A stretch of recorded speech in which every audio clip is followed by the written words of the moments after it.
Hello students, आज मैं आप लोगों को बीकॉम सेम 4 का जो टैक्सेशन है उसमें चैप्टर नंबर 3 जो इनकम फ्रॉम अदर सोर्सेज એટલે કે अन्य साधनोंમાંથી आवको, उसमें मैं आज आप लोगों को इस चैप्टर के जितने भी नोट्स है वो आप लोगों को समझा देती हूँ। ठीक है, तो सबसे फर्स्ट यहाँ पे लिखा है income chargeable under this head, એટલે કે આ શીર્ષક हेठળ करपात्र आवको। तो उसमें सबसे फर्स्ट है डिविडेंड। ठीक है, फर्स्ट नंबर आता है डिविडेंड यहाँ पे, और डिविडेंड 2 टाइप्स के होते हैं, नॉर्मल एंड इंटरिम। ठीक है, उसके बाद सेकंड है यहाँ पे इंटरेस्ट ऑन सिक्योरिटीज એટલે કે जामीनगिरी पर ब्याज।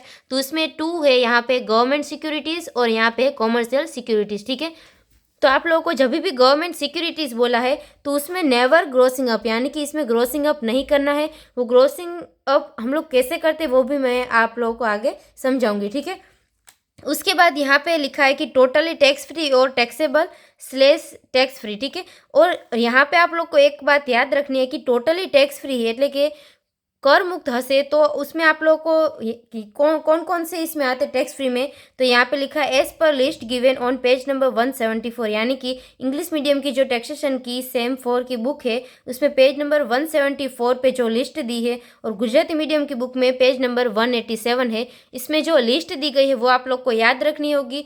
वो लिस्ट में जो जो भी आता है वो अगर आपको सम में पूछा जाए तो वो टोटली टैक्स फ्री होगा। और यहाँ पे दिया है टैक्सेबल स्लेस दिया है टैक्स फ्री। ठीक है, तो इसमें अगर आप लोगों को कोई भी अमाउंट दी गई है इंटरेस्ट की या डिविडेंड की, ठीक है, तो इसमें आप लोगों को क्या करना है, नेवर ग्रोसिंग अप नहीं करना है। ठीक है, उसके बाद इसके जो भी अमाउंट है वो आप लोग को डायरेक्टली लिखना होगा। उसके बाद आगे हम लोग बात करते हैं कॉमर्शियल सिक्योरिटीज़ की એટલે કે व्यापारी जामीनगिरियों। तो उसमें यहाँ पे है 2 यहाँ पे टैक्स फ्री और लेस टैक्स है। ठीक है, यानी कि टैक्स फ्री है એટલે કે कर पात्र हो तो उसमें आप लोगों को क्या करना है, तो ऑलवेज ग्रोसिंग अप करना है। ठीक है, એટલે કે ग्रोसिंग अप करवाનું રહેશે। उसके बाद यहाँ पे लेस टैक्स में आप लोगों को क्या करना है, अगर amount is given then do grossing up, એટલે કે જ્યારે પણ પરફેક્ટ રકમ આપેલી હોય તો તેમાં શું કરવાનું, તો ગ્રોસિંગ અપ કરવાનું રહેશે।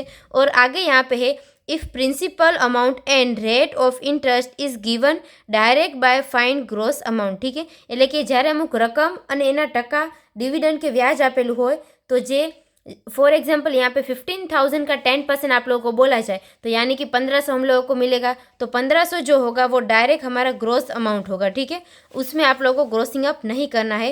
और फॉर एग्जाम्पल यहाँ पे आप लोगों को 9,000 का डिविडेंड दिया हो, ठीक है, डिविडेंड अगर 9,000 का दिया है तो आप लोगों को उसमें ग्रोसिंग अप करना होगा। ठीक है, तो वो हम लोग कैसे करेंगे।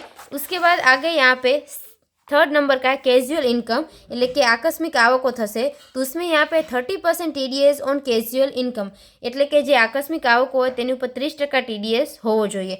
तो फॉर एग्जांपल ग्रोसिंग अप हम लोग कैसे करते हैं, तो यहाँ पे अगर मुझे लॉटरी लगी है, ठीक है, फॉर एग्जांपल 2 लाख की लॉटरी यहाँ पे लगी है और यहाँ पे बोला है 30% टीडीएस है। ठीक है, यानी कि यहाँ पे आप लोग को क्या करना है, ग्रोस निकालने के लिए 2000 इंटू 100 यहाँ पे हम लोग करेंगे और डिवाइड किससे करेंगे, तो 30% टीडीएस बोला यानी कि 100 माइनस 30, तो यहाँ पे आप लोग को 70 मिल जाएगा, तो डिवाइडेड बाय 70। ठीक है, इस तरह से अगर आप लोग कैलकुलेशन करेंगे तो आप लोग को फाइनल आंसर मिलेगा। ठीक है, इसको हम लोग बोलते हैं ग्रोसिंग अप। फॉर एग्जाम्पल यहाँ पे 10% टीडीएस बोला होता किसी पे भी, ठीक है, 10% अगर टीडीएस हमारा होता तो फॉर सपोज यहाँ पे 50,000 का अमाउंट है और उसके ऊपर 10% टीडीएस बोला हो तो यहाँ पे इंटू 100 और डिवाइडेड बाय 90 करना होगा। ठीक है, 90 क्यों, तो 100 में से माइनस 10% टीडीएस, तो यहाँ पे अमाउंट आप लोग को 90 मिलेगी। तो इस तरह से अगर आप लोग सोल्व करेंगे तो आप लोग को ग्रोसिंग अप का आंसर मिलेगा। ठीक है, उसके बाद फोर्थ नंबर का आता है गिफ्ट એટલે કે भेंट। तो गिफ्ट में कौन कौन सी हो सकती है, तो यहाँ पे फर्स्ट है कैश करेंसी, सेकेंड है मूवेबल प्रॉपर्टी और थर्ड है यहाँ पे इनमूवेबल प्रॉपर्टी। ठीक है, और यहाँ पे कंडीशंस दी गई है when any condition satisfied then gift amount is tax free, એટલે કે જ્યારે નીચેની શરતોમાંથી કોઈ પણ એક શરતનું પાલન થાય તો गिफ्टની જે રકમ હોય તે कर मुक्त હશે। ठीक है, तो फर्स्ट है यहाँ पे मैरिज, यानी कि मैरिज में आप लोगों को कोई भी गिफ्ट मिला हो तो वो यहाँ पे टैक्स फ्री होता है। ठीक है, उसके बाद विल एंड हेरिटेज में मिला हो એટલે કે વારસામાં મળેલું હોય तो वो भी आप लोगों को टैक्स फ्री मिलेगा। उसके बाद रिलेटिव्स से मिला हो तो वो भी टैक्स फ्री होगा। अभी रिलेटिव्स में आप लोगों को कौन कौन से लेने हैं, तो वो आप लोग को यहाँ पे दिया है कि definition of relatives as per income tax act એટલે કે કરવેરાના કાયદા મુજબ સંબંધીઓની વ્યાખ્યા નીચે મુજબ આપેલી છે। उसमें सबसे फर्स्ट है स्पाउस ऑफ इंडिविजुअल, सेकेंड है brother and sister of individual और उसके बाद थर्ड है यहाँ पे brother and sister of spouse, fourth है brother and sisters of either parents of individual. उसके बाद फिफ्थ है linear ascendant and disascendant of individual, એટલે કે રેખીય ઉતરતા વ્યક્તિના વંશજ, ઠીક है। उसके बाद 6 नंबर का है lineal ascendant and disascendant of spouse of individual, એટલે કે વ્યક્તિના જીવનસાથીના વંશજ, ठीक है। उसके बाद 7 नंबर का है यहाँ पे 2 से लेके 6 तक के जितने भी आए उस सभी के स्पाउस, ठीक है। तो इस तरह से अगर ये 7 में से किसी ने भी आप लोग को गिफ्ट दिया है तो वो आप लोग को टैक्स फ्री मिलेगा, ठीक है। यानी कि वो आप लोग को क्या हो सकते हैं, वो रिलेटिव्स हो सकते हैं, ठीक है, एज पर इनकम टैक्स एक्ट, ठीक है। उसके बाद यहाँ पे आगे यहाँ पे गिफ्ट में आप लोग को फर्स्ट मिल सकता है कैश करेंसी, तो उसमें क्या यहाँ पे लिमिटेशन है। तो फर्स्ट यहाँ पे है if total amount during the year includes 50,000, ठीक है। એટલે કે આખા વર્ષ દરમિયાન જો 50,000થી 50,000ની રકમ હોય તો તે કરમુક્ત રહેશે, પરંતુ જો 50,000થી વધુ रकम હોય तो बधी ज रकम करपात्र થશે, ठीक है। फॉर एग्जाम्पल यहाँ पे कैश करेंसी आप लोगों को 40,000 दिया है तो 40,000 आप लोगों का टैक्स फ्री होगा, और बल्कि यहाँ पे 60,000 उसकी जगह पे दिया है तो उसमें से आप लोगों को 60,000 में से ये 50,000 को माइनस नहीं करना है, बल्कि जो 60,000 था उसके ऊपर आप लोग को टैक्स पे करना होगा, ठीक है। उसके बाद यहाँ पे है मूवेबल प्रॉपर्टी, उसमें है फ्री एंड ઇન્ડિક્વેટ કન્સિડરેશન્સ, यानी कि फ्री यानी कि मूवेबल प्रॉपर्टी એટલે કે जंगम मिलकतों જેમાં આપણે કંઈ પણ पे न करी हो, जिसमें हम लोगों ने कुछ भी अमाउंट पे नहीं किया है, ऐसे ही हम लोग को गिफ्ट के तौर पर मिली है तो उसमें आप लोग को कुछ भी नहीं करना है, वो आप लोग को फ्री होगा, टैक्स फ्री। उसके बाद यहाँ पे इनएडवोकेट कंसिडरेशंस એટલે કે यहाँ अगर थसे अधूरू अवेज, ठीक है। अगर यहाँ पे हम लोगों को फॉर एग्जाम्पल कोई भी मूवेबल प्रॉपर्टी मिली होती 50,000 की और उसमें 30,000 हम लोगों ने पे किया होता और 20,000 का ही हम लोगों को बेनिफिट मिला होता, तो यहाँ पे हम लोग क्या करेंगे, तो जो आप लोगों को मार्केट वैल्यू दी होती है वो आप लोगों को लिखना है, उसमें से माइनस आप लोगों ने जितना पे किया है वो लिखना होगा, ठीक है। सपोज यहाँ पे एक मूवेबल प्रॉपर्टी उसकी अमाउंट है 50,000 और उसमें से आप लोगों ने पे किया है 20,000, तो वो आप लोगों को इसमें से माइनस करना होगा, तो यहाँ पे आप लोग को 30,000 का आंसर मिल जाएगा, ठीक है। यानी कि 30,000 के ऊपर आप लोग को टैक्स पे करना है। और इसमें भी ऐसी लिमिटेशन है, अगर यहाँ पे लास्ट में अगर आपका आंसर 50,000 से कम आया तो वो आप लोगों के लिए टैक्स फ्री होगा। अगर यहाँ पे 50,000 से ज़्यादा आया होता, सपोज यहाँ पे 80,000 आया होता फॉर एग्जांपल, तो 80,000 के ऊपर आप लोगों को टैक्स पे करना होता, ठीक है। जो रकम 50,000 ओછી हो तो कर मुक्त और 50,000 વધુ હોય तो कर पात्र થશે, ठीक है। If it is less then 50,000 then this amount is tax free, but it amount is above 50,000 then totally amount is taxable, यानी कि 80,000 के ऊपर आप लोग को टैक्स भरना है, ठीक है। उसके बाद यहाँ पे 3rd नंबर का आता है इनमूवेबल प्रॉपर्टी એટલે કે સ્થાવર મિલકતો, तो उसमें आप लोगों को अगर आपने कुछ भी पे नहीं किया है गिफ्ट में तो आप लोगों को टोटली टैक्स फ्री मिलेगा, और बल्कि यहाँ पे आप लोगों ने उसके बिहाफ में कुछ पे किया है, सपोज यहाँ पे 1 लाख की इनमूवेबल प्रॉपर्टी है, उसमें 20,000 आप लोगों ने पे किया है और 80,000 का आप लोग को बेनिफिट मिला है, ठीक है। तो वो क्या हो जाएगा यहाँ पे, तो वो होगा इन एडवोकेट कंसिडरेशंस, ठीक है, એટલે કે અપૂરતું અવૈધ થશે। तो यहाँ पे इनमूवेबल प्रॉपर्टी में आप लोगों को क्या करना होगा, तो यहाँ पे मार्केट वैल्यू आप लोग को लिखना है, उसमें से माइनस पेड जितना आप लोगों ने किया है वो लिखना है, ठीक है। सपोज यहाँ पे 1 लाख का मार्केट वैल्यू, उसमें से माइनस आप लोगों ने पे किया है 20,000, यानी कि यहाँ पे आंसर आया 80,000, ठीक है। उसके बाद इसमें आप लोगों को प्लस करना होगा 8,000, ठीक है, इसका 10% ऐड करना होगा, तो यहाँ पे आंसर कितना है 88,000। अभी यहाँ पे ये जो फाइनल आंसर है उसमें आप लोग को देखना है कि ये जो आंसर है वो 50,000 से ज़्यादा है या कम है, ठीक है। यानी कि यहाँ पे ज़्यादा है तो हम लोगों को टैक्स किसके ऊपर भरना होगा, तो ये जो 80,000 आया ना उसके ऊपर टैक्स आप लोग को पे करना होगा, ठीक है। ये 88,000 के ऊपर टैक्स नहीं पे करना है, बल्कि 80,000 के ऊपर टैक्स पे करना है। और सपोज यहाँ पे 88,000 आंसर जो आया उसमें 48,000 अगर आता हमारा आंसर, ठीक है, 48,000 10% ऐड करने के बाद, तो यहाँ पे ये 50,000 से अमाउंट कम है, इसीलिए हम लोगों को टैक्स फ्री मिलती, बल्कि यहाँ पे 88,000 मिला है, यानी कि ये 50,000 से अबव है, 50,000 से ज़्यादा है, इसीलिए हम लोग टैक्स पे करेंगे, ठीक है।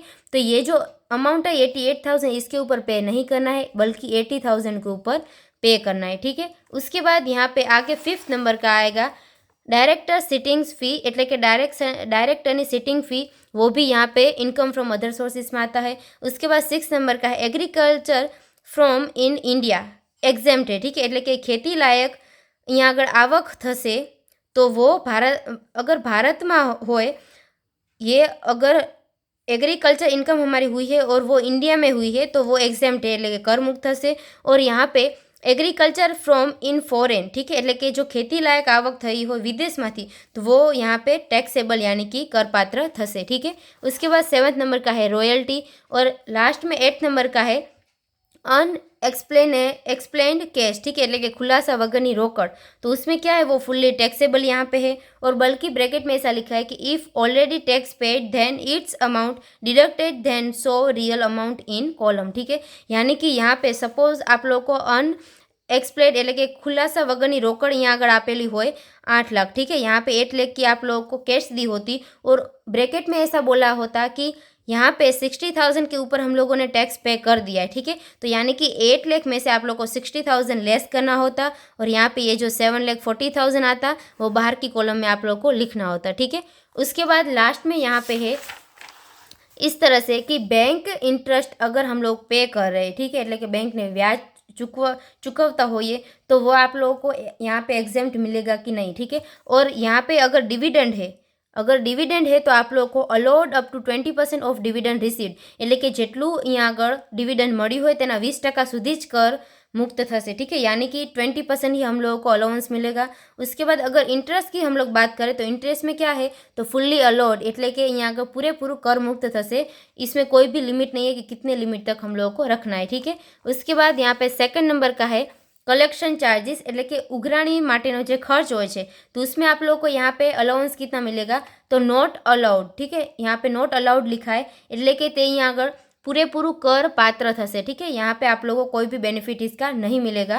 और यहाँ पे इंटरेस्ट में लिखा है कि फुल्ली अलाउड, એટલે કે इसमें नो लिमिट है, पूरेपूरू कर मुक्त થશે, इसमें कोई भी लिमिट नहीं है, ठीक है। तो यहाँ पे इस चैप्टर के जितने भी नोट्स थे वो मैंने आप लोगों को समझा दिए। उसके बाद यहाँ पे मैं आप लोग को सम नंबर 3 करवाने वाली हूँ, ठीक है।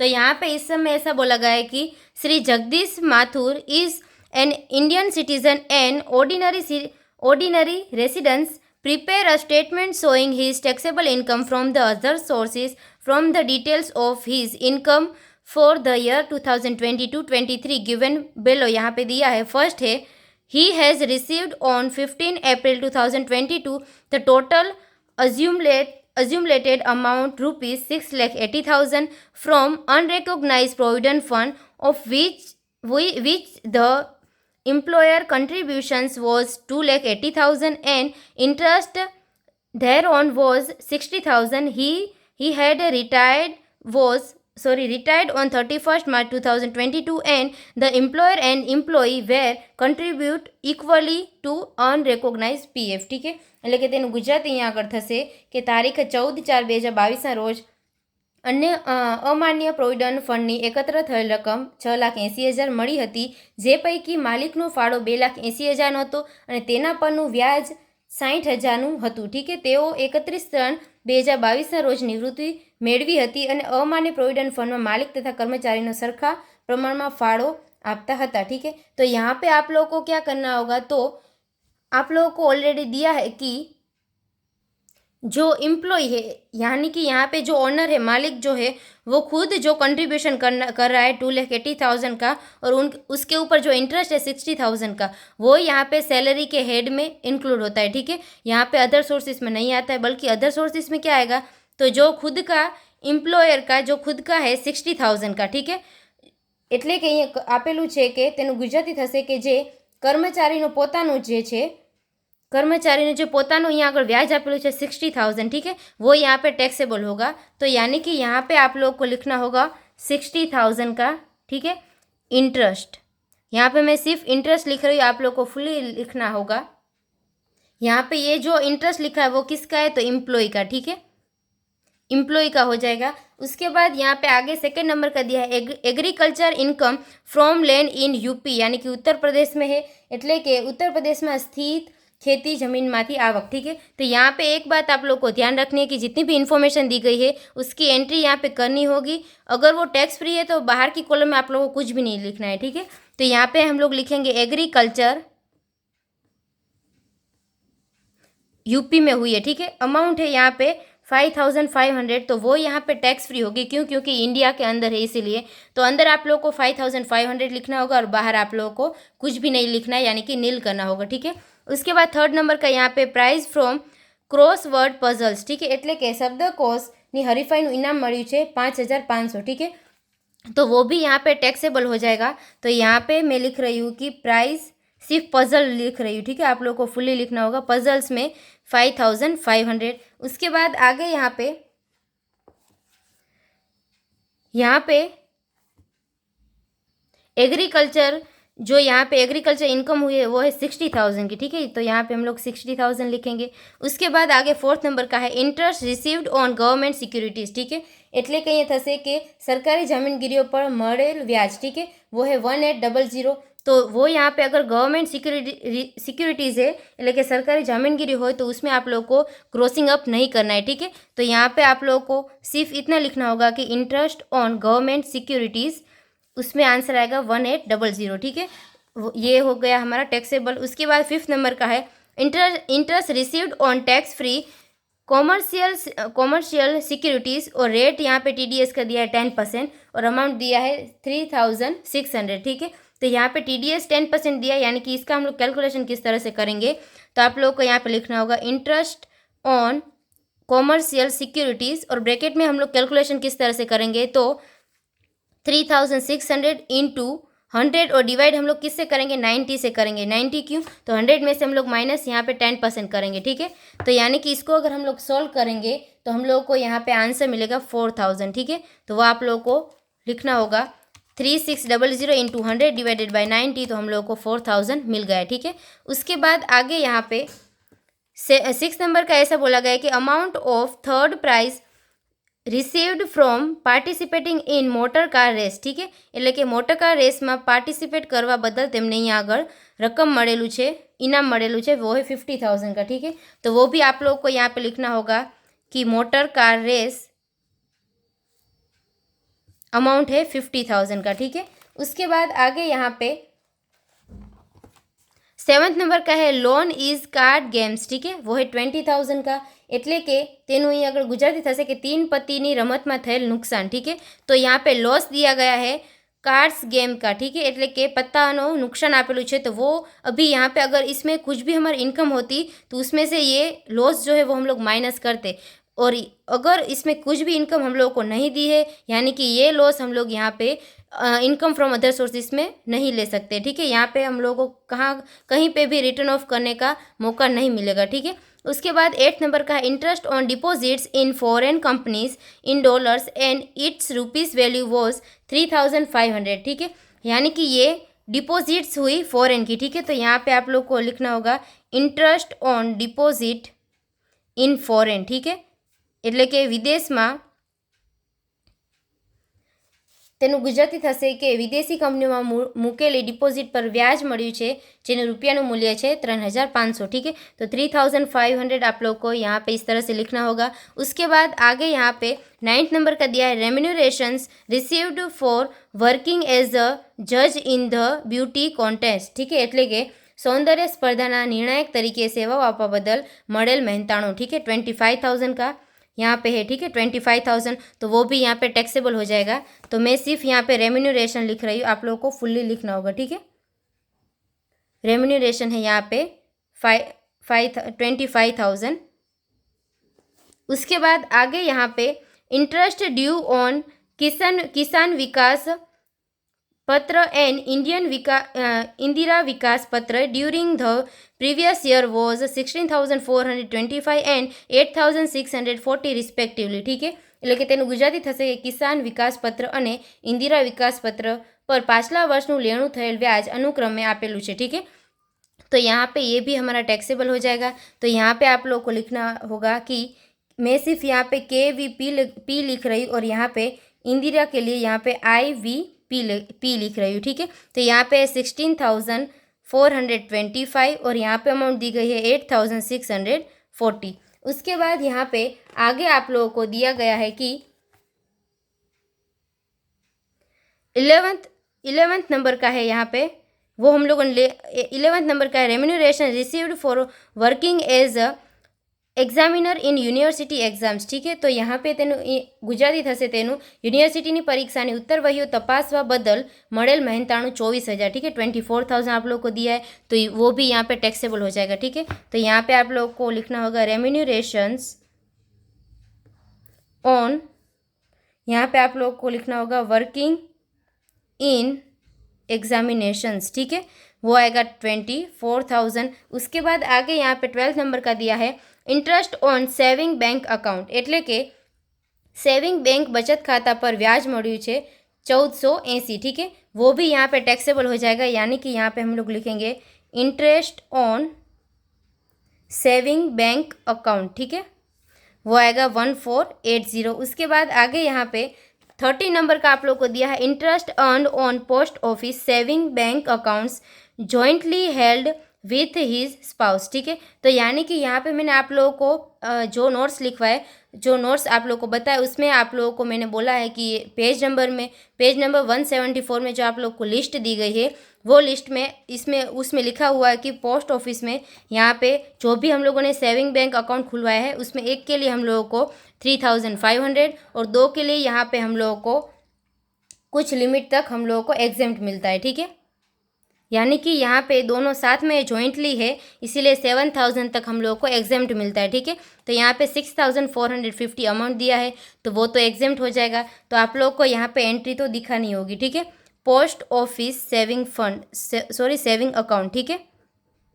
तो उसका यहाँ पे अंदर हम लोग लिखेंगे 6450 और बाहर हम लोग नील कर देंगे. उसके बाद आगे यहाँ पे 40 नंबर का दिया है interest on 7% capital investment bond, ठीक है. तो ये भी हम लोग को टैक्स फ्री मिलता है, ठीक है. इसके ऊपर हम लोगों को कोई भी टैक्स नहीं पे करना है, ये भी लिस्ट में इंक्लूड है, ठीक है. उसके बाद 15 नंबर का है, तो यहाँ पे एक बार हम लोग लिख देते हैं कि 7% कैपिटल इन्वेस्टमेंट बॉन्ड, ठीक है.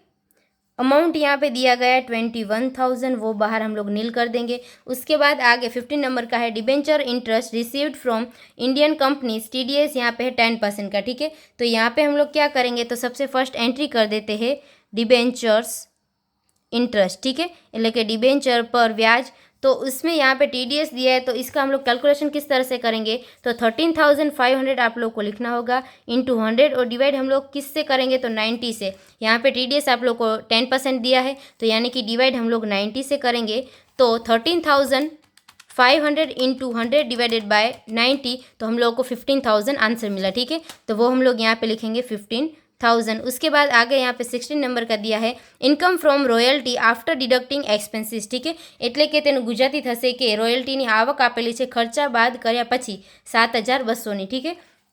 तो वो भी यहाँ पे हम लोग को टैक्सेबल हो जाएगी. तो यहाँ पे हम लोग लिखेंगे रॉयल्टी और अमाउंट है यहाँ पे 7,200, ठीक है. उसके बाद 17 नंबर का दिया है आप लोग को gift received from his uncle, ठीक है. એટલે કે તેનું ગુજરાતી થશે કાકા પાસેથી મળેલ બક્ષિસ 1,25,000. तो ये जो है वो रिलेटिव्स के जो डेफिनेशन है उसमें इंक्लूड होते हैं अंकल जो है वो, तो इसीलिए यहाँ पे हम लोग को इसके ऊपर कोई भी टैक्स नहीं पे करना है, ठीक है. तो यहाँ पे हम लोग लिखेंगे, सिर्फ मैं गिफ्ट लिख रही हूँ, आप लोग को फुल्ली लिखना होगा 1,25,000, तो वो यहाँ पे हो जाएगा नील, ठीक है. उसके बाद लास्ट में ऐसा बोला गया है कि he has paid interest of rupees 1,500 on bank loan taken for making investment in debenture of Indian companies. He has paid interest rupees 3,000 on bank loan taken for making investment in shares of companies from whom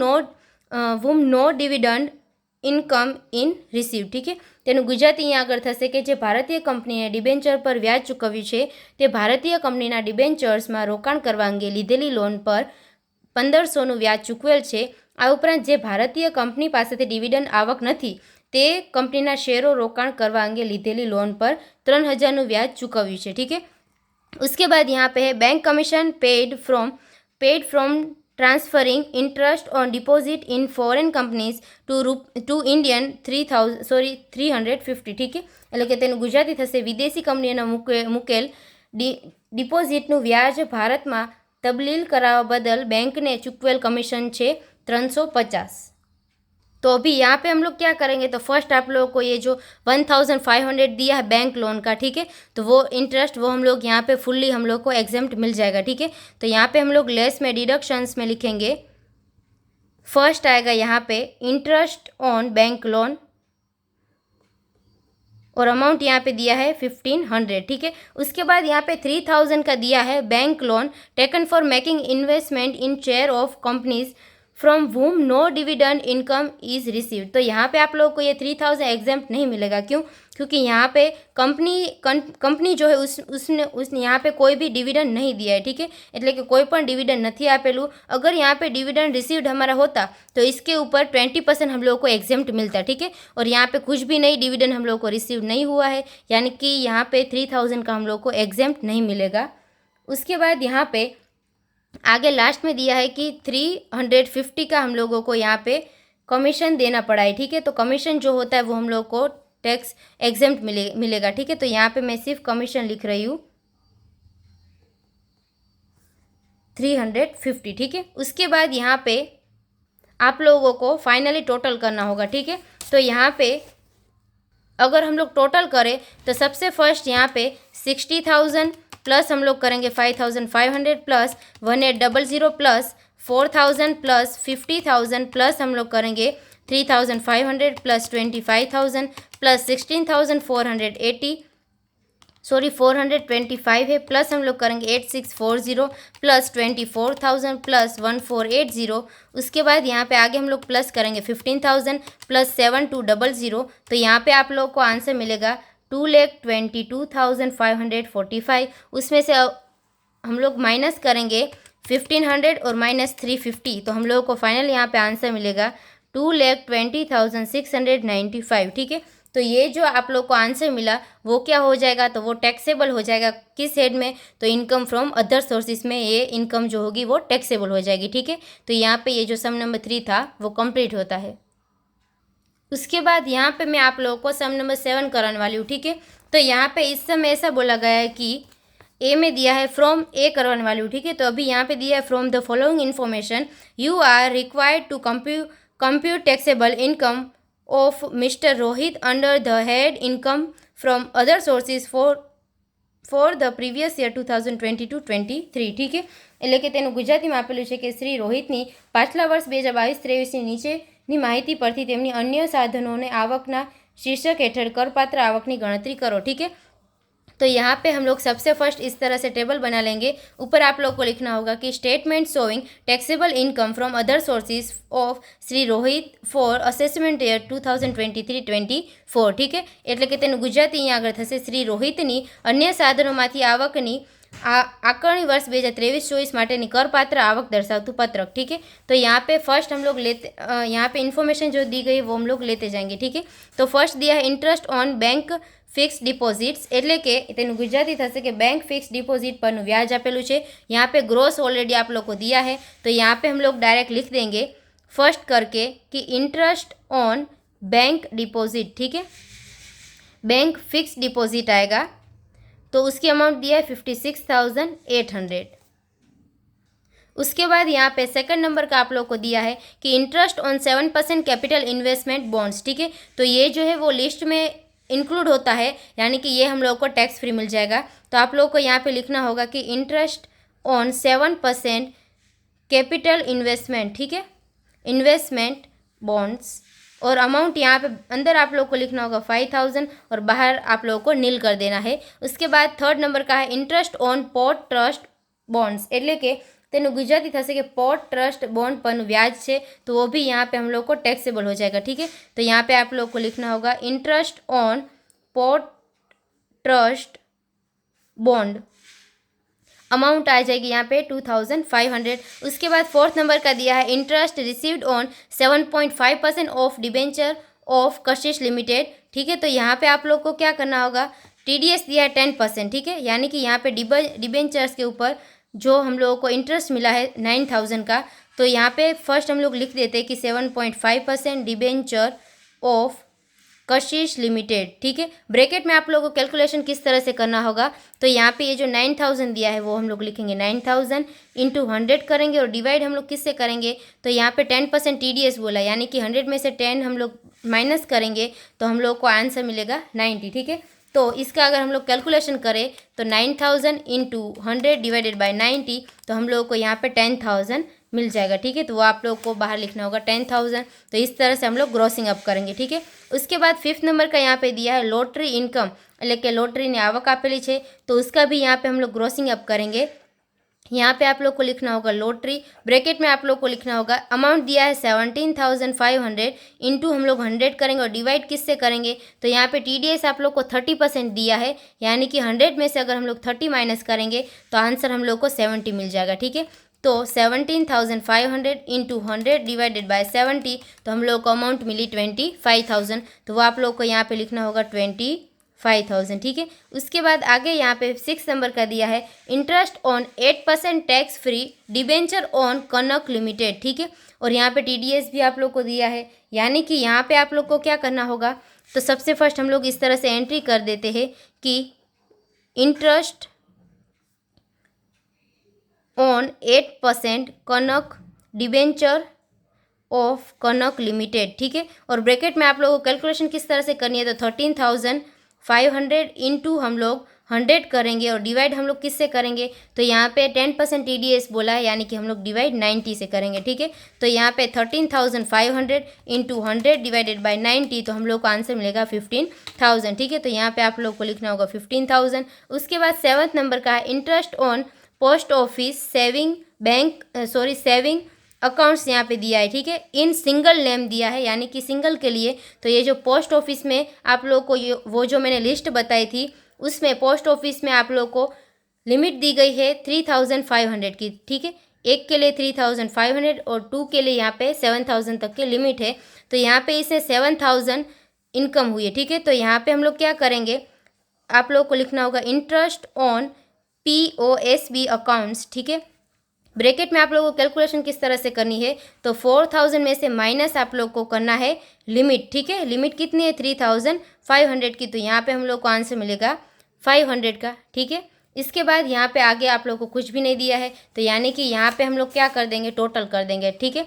तो यहाँ पे 56,800 plus 2,500 plus 10,000 plus हम लोग करेंगे 25,000 plus 15,000 plus 500, तो हम लोग को यहाँ पे आंसर मिल जाएगा 1,09,800, ठीक है। तो यहाँ पे हम लोग लिख देंगे 1,09,800।